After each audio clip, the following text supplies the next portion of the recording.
The morning sun sat heavy over the naval base in San Diego, casting long shadows across the parade ground. The crisp breeze off the Pacific couldn't cool the simmering weight in Sergeant Marcus Carter's chest. His footsteps echoed faintly on the concrete as he approached the main hall, each step uneven, his left leg dragging ever so slightly, the stubborn reminder of 20 years in the Marines, and one IED that changed everything. His dress blues, neatly pressed, bore the faint creases of time. Silver pins, faded but polished, clung to his chest like quiet witnesses to battles fought in distant deserts. His shoes shined so clean he could see his reflection staring back, a face darkened by sun, lined with years, and carrying the quiet gravity of a man who's seen too much. But today wasn't about war zones or old wounds. It was about Jason, his boy, his only son, standing on the edge of his own journey into service, ready to take the Navy oath in front of commanders, families, and fellow recruits. Marcus should have been proud. And he was. But pride had a strange weight to it when you carried skin like his, walking halls like these. The security checkpoint came into view, a makeshift table flanked by two young base security officers, white, fresh-faced, their uniforms stiff like they'd been sewn that morning. Other families approached, waved through with polite nods and half-smiles.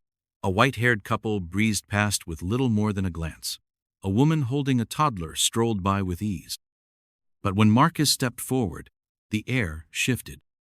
The shorter guard's eyes scanned Marcus's frame, lingering not on his medals, not on the sharp creases of his uniform, but on the rich, dark brown of his skin, subtle but unmistakable. The faint flicker of discomfort that men like Marcus had learned to spot long before they could spell their own names. Invitation? The guard's tone was flat, but edged with something colder. Marcus held out the neatly printed card. Without a word, his jaw set tight. The taller guard stepped closer, scrutinizing the card, flipping it over, as if some hidden code might betray him. Name? Sergeant Marcus Carter, he answered, voice calm, practiced, stripped of the emotion boiling just beneath. The guards exchanged a glancea, small, knowing look. They weren't asking for clarity. They were asking for confirmation of what they already assumed. A pause longer than necessary. The line behind Marcus shuffled, impatient, but no one spoke. No one questioned why this man in marine blues was being held up. Finally, the guard handed back the invitation, muttering, "All right, you can proceed." No apology, no welcome, just a dismissal disguised as procedure. Marcus stepped through the threshold, shoulders squared, but inside, something twisted tight. The concrete floor of the assembly hall stretched wide, polished to a sterile gleam. Rows of chairs filled with proud parents, siblings, girlfriends, all mingling in clusters. Their faces beamed with excitement, nerves, and anticipation. And then there was him. Marcus could feel it before he saw it. The sidelong glances, the brief pauses in conversation, the microsecond when strangers' eyes scanned from his uniform to his skin and back again. The invisible math they did, the silent questions they never voiced but never buried either. He walked the aisle, each step measured, the ache in his leg flaring with quiet defiance. Rows ahead, the front section bustled, seats reserved for immediate family, the ones labeled parents. But as Marcus approached, a woman in pearls shifted her purse onto the seat beside her. An older man in a pressed navy blazer angled his body subtly, blocking the empty chair at his side. Marcus caught the unspoken message. Not here. He didn't argue. He never did. He settled into a seat near the back, the sting of distance sharper than he expected. From here, the stage looked small, the faces of new recruits even smaller. But he spotted Jason instantly, the sharp jawline, the determined eyes so much like his mother's. Jason's navy uniform crisp, standing tall among the sea of blue. For a moment, pride swelled in Marcus's chest, pure and untarnished. But it didn't last. It never did. The murmurs crept in like fog, soft but heavy, whispers rippling through the rows. Is that? Why is he back there? Must be a mistake. Marcus sat still, spine straight, fists resting quietly on his thighs. Years of training taught him how to endure worse: mortars, night raids, the gut punch of flag-draped coffins. But this was different. There were no explosions, no sirens, just the quiet, suffocating weight of being unseen and hypervisible at once. Of wearing the uniform, the scars, the sacrifice, and still being treated like a question mark in the very institution he bled for. Jason's eyes scanned the crowd, searching. Marcus ducked his gaze, the knot in his chest tightening. He shouldn't have come. The thought startled him, but it was there, raw and ugly. The same thought that had chased him since deployment ended: that no matter how many years, how many stripes, how many wounds, some rooms still weren't built for men like him. The ceremony music swelled, the national anthem piping through speakers, clean and rehearsed. People stood, hands over hearts.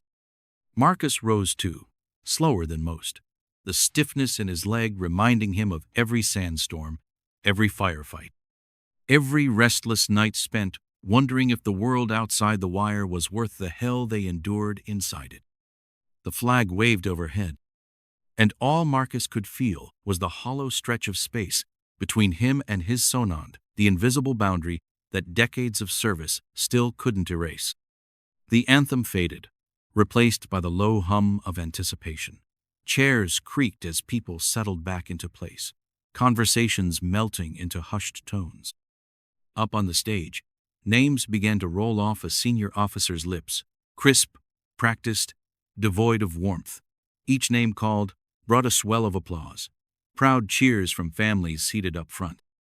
Marcus sat in the back, shoulders rigid, hands folded tight on his lap. His uniform felt heavier than it should. The creases pressed sharp into his frame, but none of it, not the medals, not the insignia, not the hours he'd worn it, could shield him from the cold distance curling through the room. 3 rows ahead, a mother dabbed at her eyes with a tissue, her husband squeezing her hand as their son's name echoed through the speakers. A ripple of clapping followed, the kind of applause that fills a space with belonging. Marcus clapped too mechanically, politely. His palms met, but there was no sound in his chest, no warmth rising to meet the moment. He leaned slightly to the side, his left knee stiff, the old injury pulsing beneath the neatly pressed fabric of his trousers. It had been years since the blast in Helmand Province, years since the dust and the roar and the flash of light that changed the way his leg moved and the way people moved around him. Funny how some wounds fade on the outside, but stay raw where no one can see. He exhaled slowly, eyes scanning the stage. Jason stood tall, back straight, expression unreadable beneath the rigid lines of his uniform. But Marcus knew that face. He saw the flicker of uncertainty behind his son's eyes, the way Jason's gaze kept darting into the crowd, searching, recalculating, searching for him. Marcus wanted to wave, to stand, to let Jason know he was there, that he was proud, no matter where they sat, no matter who tried to box them out. But the weight in his chest pinned him down like sandbags strapped to his ribs. From the corner of his eye, he noticed them again, the guards. The same 2 from the checkpoint, now stationed by the side doors, scanning the room with clipped professionalism. Their eyes drifted over faces, pausing only when they landed on him. There it was again, that half-second hesitation, the quiet calculation.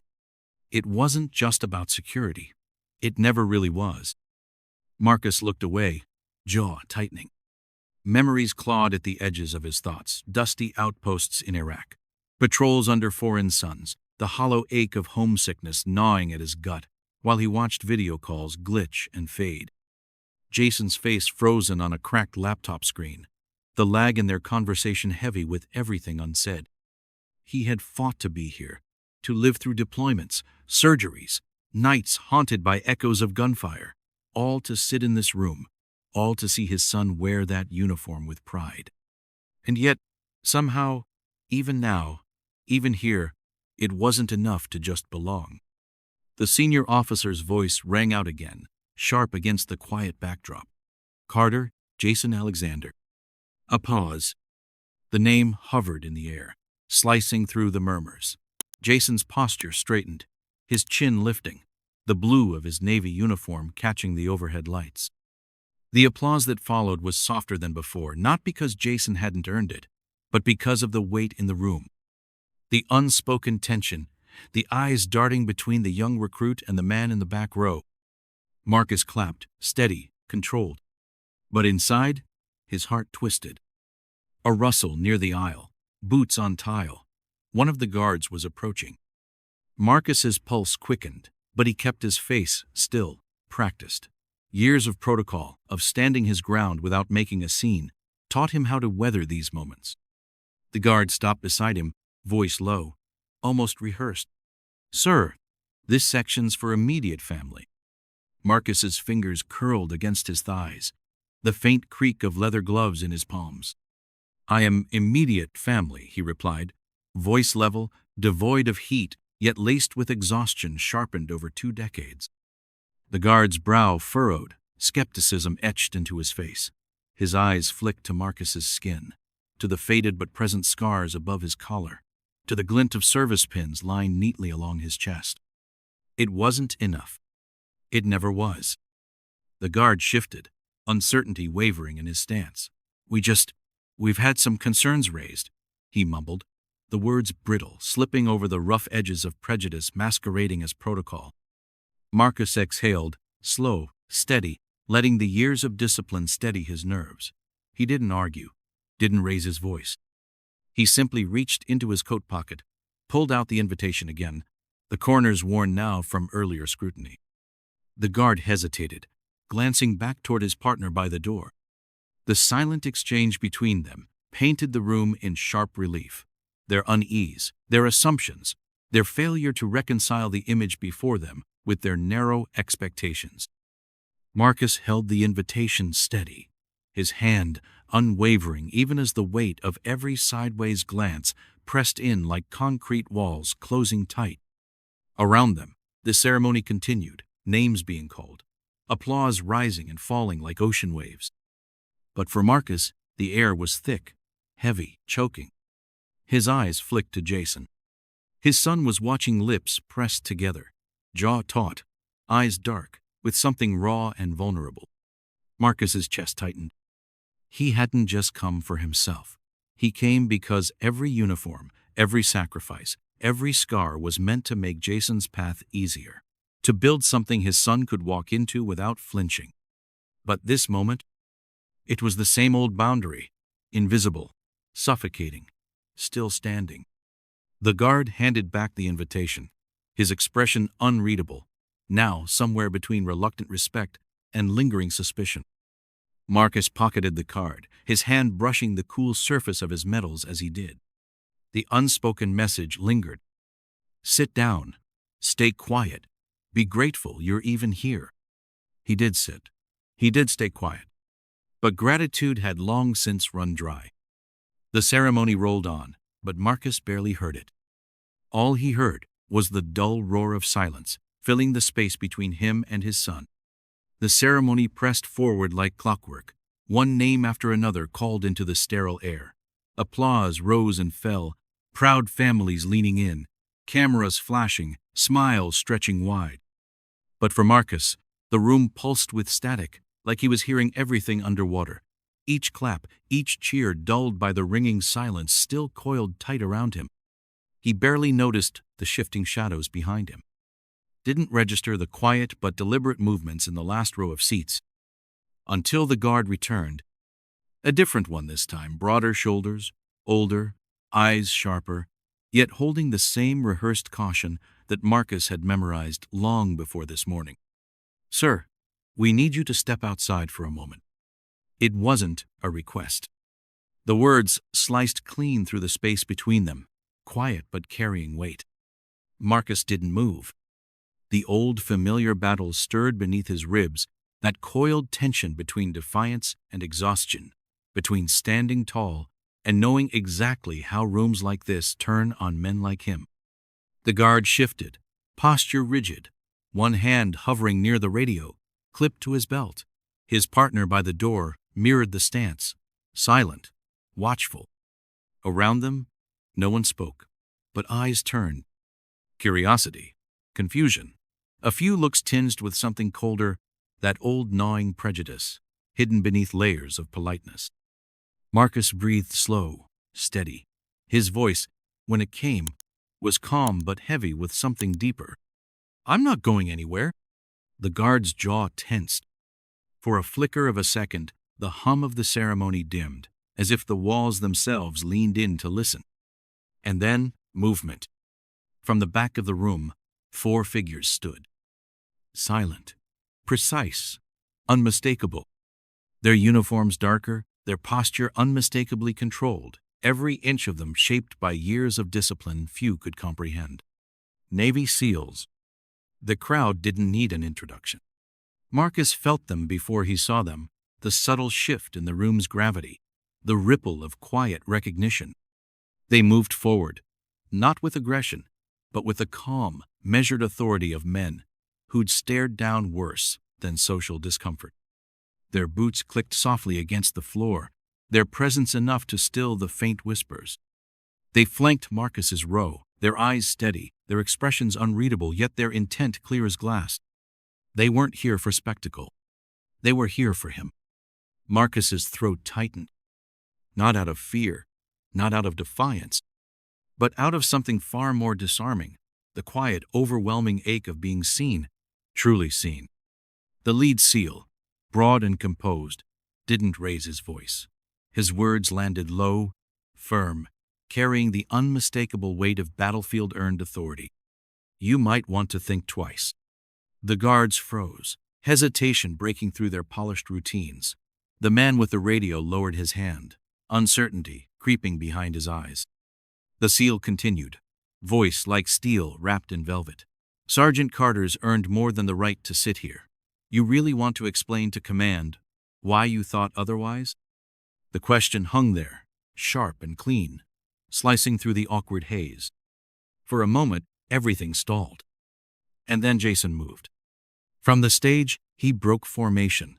His boots hit the floor, each step measured but fast, threading through the rows of seated families, straight toward his father. His face was calm, but his eyes, those eyes, were fire. Quiet, controlled, but burning with something raw, something inherited. The crowd shifted, whispers rising, rippling across the room like wind through dry grass. Jason stopped beside Marcus, his frame tall, uniform, crisp, voice low but clear. "He's my father." It wasn't a plea. It wasn't a challenge. It was a statement. Undeniable, absolute. Marcus's chest tightened, the walls pressing in, but not from shame this time. From the unfamiliar, disarming sensation of being defended, of belonging. The SEALs didn't speak again. They didn't have to. The guards exchanged glances, their earlier certainty dissolving under the weight of unspoken judgment now flooding the room. And then, the unexpected. A familiar figure appeared down the central aisle, crisp uniform, rows of medals, face set in a tight, unreadable expression. The base commander. Every conversation in the room evaporated. Even the ceremony stalled. He approached, steps clipped, eyes scanning the scene, the guards, the SEALs, Jason, and finally, Marcus. There was recognition there, and something else, the creeping realization of miscalculation. The commander stopped before them, his voice pitched low enough to maintain control, but sharp enough to slice through the static. "Stand down." The guards stiffened. The SEALs remained statues, unwavering. The commander's gaze locked on Marcus, the lines around his mouth taut, the hint of unease beneath the surface barely concealed. "Sergeant Carter, my apologies. You're exactly where you belong." A pause stretched, heavy with the weight of history seen and unseen. Jason looked to his father, pride and pain swirling behind his steady exterior. The crowd exhaled, the tension fracturing, replaced by something softer: realization, regret, maybe even respect. But Marcus didn't take the commander's hand. He didn't need to. The apology, the correction, the repositioning of respect, it wasn't for show. It was long overdue. And as he sat down, shoulders square, son by his side, 4 SEALs flanking quietly behind the air finally shifted. Not with cheers, not with applause, but with the subtle, undeniable understanding. Some boundaries aren't erased overnight. But in that moment, one cracked. The hall had returned to its structured rhythm. Names were called. Families clapped. The ceremony pushed forward as if the cracks from earlier hadn't splintered across the polished floor. But they had. Marcus sat still, spine straight, Jason now beside him, the boy's uniform pressed sharp as his pride, though his expression carried the quiet storm of what had just transpired. The SEALs had faded back into the crowd present, but unseen, the way men like them preferred, yet their silent statement lingered in the air heavier than any words. Marcus's gaze drifted to the far end of the hall, where the base commander now stood, exchanging polite nods with dignitaries, the facade of order slowly patching over the fracture of the morning. But the fracture was there. It always had been. The ceremony ended with the neat choreography of military tradition salutes, formal handshakes, the snapping of photographs, capturing sanitized moments of pride. Families filed out in small clusters, their voices low, their smiles rehearsed. But the weight of what happened clung to the edges of their conversations, tucked behind the congratulations and the forced small talk. Marcus didn't rise immediately. His leg ached in that dull, familiar way, part injury, part weariness deeper than muscle or bone.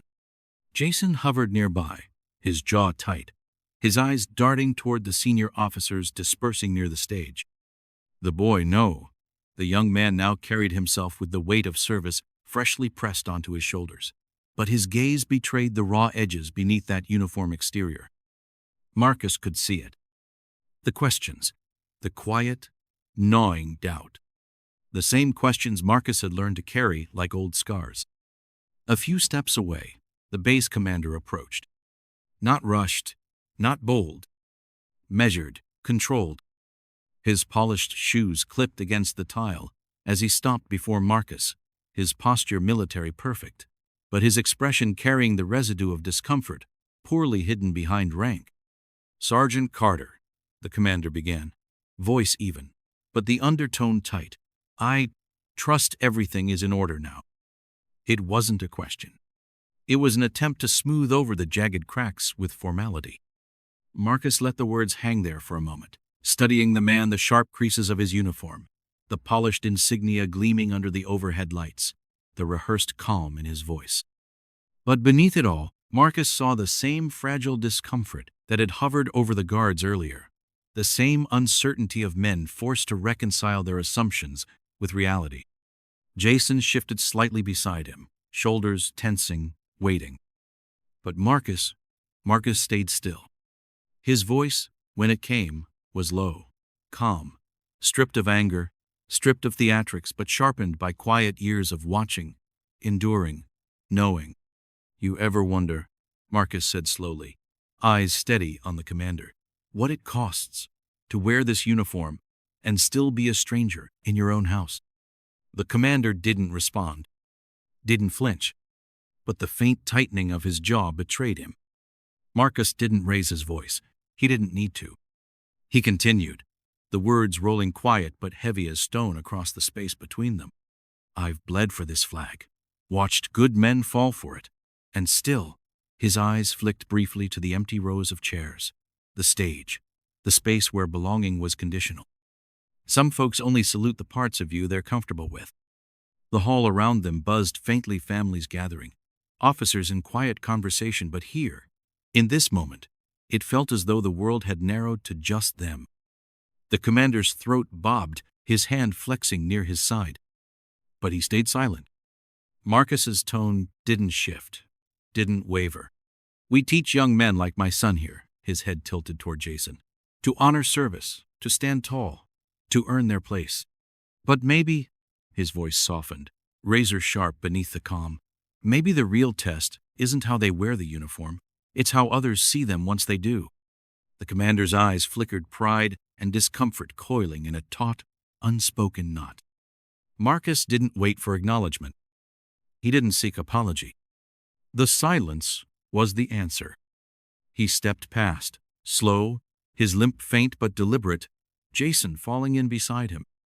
Behind them, the commander remained spine-rigid, eyes shadowed by the quiet weight of a truth too sharp to ignore.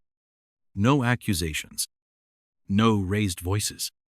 Just a mirror held steady, clean, reflective, impossible to look away from. And sometimes, Marcus thought, that was sharper than any blade. 2 months later, the conference room smelled faintly of coffee, floor wax, and nervous ambition. The walls were lined with recruitment posters, polished faces in crisp uniforms, slogans promising opportunity, brotherhood, respect. Marcus Carter stood near the window, watching the sun drag long beams of light across the naval base courtyard. His reflection stared back at him in the glass, older, worn, uniform sharp, but the eyes behind it quieter now. Heavier, maybe, but steady. Today wasn't about ceremonies or orders barked through megaphones. It was smaller, more human. Jason had asked him to speak, not to command, not to instruct, just to speak. The audience wasn't big, maybe 24 young recruits, most still carrying that wide-eyed uncertainty of people at the edge of something larger than themselves. A few family members hovered along the back wall, quiet, watching, and near the side, a local reporter from a small military news outlet, notepad ready, camera slung around her shoulder, curious eyes fixed on Marcus. He exhaled slowly, smoothing the front of his jacket. The leg still ached, but it grounded him now, a permanent reminder of where he'd been, what he carried, and why today mattered. He stepped forward, the room settling, eyes turning toward him. His voice didn't fill the space the way a drill sergeant's might. It didn't need to. It carried low, controlled, each word shaped by years of learning when to speak and when to let silence say enough. I spent 2 decades in this uniform, Marcus began, hands resting gently on the podium, and there were days I thought that was enough. The recruits leaned in not because of volume, but because of the quiet conviction threaded through his tone. Enough to be respected, enough to be seen beyond the surface. He paused, letting the weight of those words settle. But there's another truth, Marcus continued, eyes steady on the room.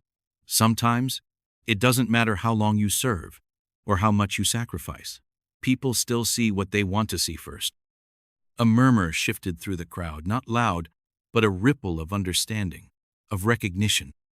The reporter scribbled something down, her pen tapping softly against the page. Marcus's gaze swept the room, pausing on Jason, standing near the back, posture straight, expression quiet but proud. And when that happens, Marcus said, voice tightening for just a breath, you've got 2 choices. You let it chip away at you, or you let it remind you who you are, even when they forget. The silence held for a beat, thick, steady. Then the reporter raised her hand, her voice careful but curious. If you had the chance, she asked, to say one thing to the people who doubted you, who dismissed you, what would it be? The room waited. Marcus didn't answer immediately. He let the question stretch, his fingers tracing the edge of the podium, the familiar groove of polished wood grounding him. His eyes found the reporter's, not sharp, not accusatory, just steady, human. And his words, when they came, were soft, measured, sharper than any reprimand. I'd tell them this, Marcus said, voice low but carrying to the furthest corner. Power shows itself loud, but character, real character, you notice when someone thinks no one's watching. A pause. He let that truth linger, simple, heavy, inescapable.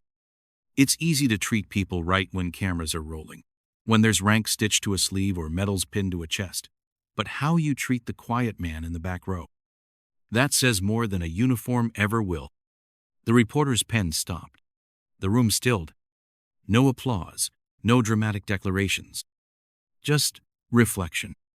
Jason's eyes shone with something deeper than pride, the quiet relief of legacy being carried forward, not in anger, but in truth.